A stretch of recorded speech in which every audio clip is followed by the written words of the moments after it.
Welcome. Dear friends, I, Dr. M.S. Rathod, welcome you all to this YouTube channel, Rathod Academy for NAAC Accreditation.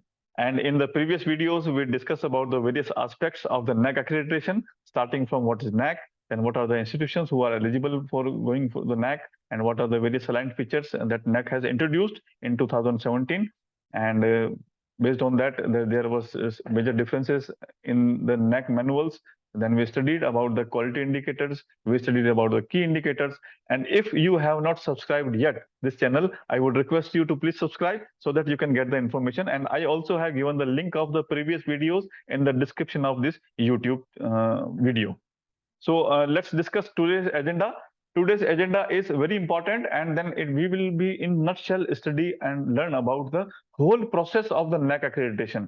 There are 8 steps which one higher education institute has to follow in order to get the NAAC assessment and accreditation status. So let me share my screen so that we can study with the help of the mind map. And here is the mind map. So there are the major steps for the NAAC accreditation, and today in this video we are going to study about this thing. So I request you to please be there till the end of the video so that we can learn that what are the major steps. There are 8 major steps that higher education institute has to follow. And these major steps, let's learn what are these one. Let me make it more visible. And here these are the 8 steps. The first step is that higher education institute has to register on the NAAC website. And while the registration, the NAAC would be asking certain basic information about the institution name, the institution's contact details, institution's one email ID, and then one prerequisite, that is the ICA, All India Survey of Higher Education Certificate. This needed to be uploaded. Once this is uploaded, then NAAC will be providing you the login credentials with the ID and password. And with using this, going to the NAAC website, one can log in, and the dashboard would be there, and the remaining steps would be done online on that dashboard. So this is the first step one has to do. Then second steps comes is the submission of the institutional information on quality assessment. So this is known as the IIQA. So this is the information, the detailed information about the institution is asked by NAAC, and the institution has to supply the information. And once this IIQA information would be submitted, the NAAC would be accepting, evaluating this information, and would be allowing the institution to move to the next step. The next step is the Ssr submission. The Ssr would be submitted once the IIQ application is accepted, and we studied that Ssr is majorly comprised of the 7 criteria, comprising of the 1000 marks, and under the 7 criteria there are the key indicators, and then there are the matrices. So the institution has to fill all this information and then has to submit to the NAAC. So once the Ssr is submitted, the next step comes is the process of data validation and verification. This data validation and verification is the process where the information submitted is processed by NAAC. It would be done assessed and evaluated, and if there is any clarification is required, then the NAAC would be sending the queries to the institution. This all the things would be happening on the dashboard of the institution on the NAAC website. And the institution would be provided some time frame, and within 15 days the institution has to submit the answer of the query in order to have the more clarification.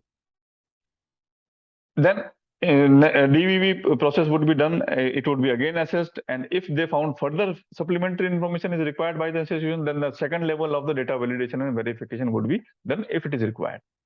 Once this data validation and verification process is over, then institutions pre-qualifier score would be determined, and the 25% is the minimum criteria. The 25% marks are to be obtained by the institution in the quantitative metrics. So once this is over, then the institution would be moving next to the NAAC assessment and accreditation process, and the step is known as the performance of the student satisfaction survey. So the student satisfaction survey would be conducted by NAAC. What is this survey? Let me share with you in brief that during the Ssr submission, the NAAC has asked in the criteria 2.7.1. In this criteria, they have asked the basic information of the students, and this students information would be comprising of the student name, the program in which they are studying, the contact number, the email ID. So these are the things that would be submitted. And using this information, the NAAC would be sending the email directly to the student's email ID, and the student has to answer the 21 questionnaire, and that questionnaire answer would be recorded with the NAAC, and the assessment of the student satisfaction survey would be done using this mode. So this once this step is over, then the next step planned is the on-site peer team visit. Now all the things have been submitted by the institution to the NAAC, and the NAAC would be assessing the majorly qualitative aspect by sending a peer team, which is comprising of one chairman, and usually the chairman is the vice chancellor of a university, and along with the chairman there would be 2 or more members team, and this team would be assessing on the different aspects. The team size would be depending upon the number of programs and number of departments of the institute.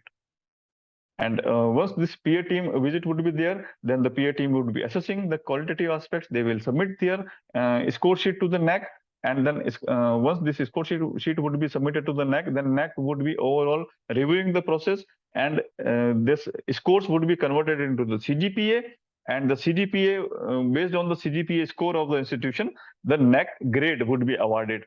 The NAAC grade would be A++, A+, that I have already discussed in the previous video. So this once this thing would be over, then the institution grading would be declared by the NAAC, and this institution declaration of the NAAC would be thus, and the certificate would be issued to the institution that which grade the NAAC institution has obtained. So I hope this information is useful for you, and if you like this information, I would request you to please subscribe this YouTube channel. The name of the channel is the Rathore Academy for NAAC Accreditation.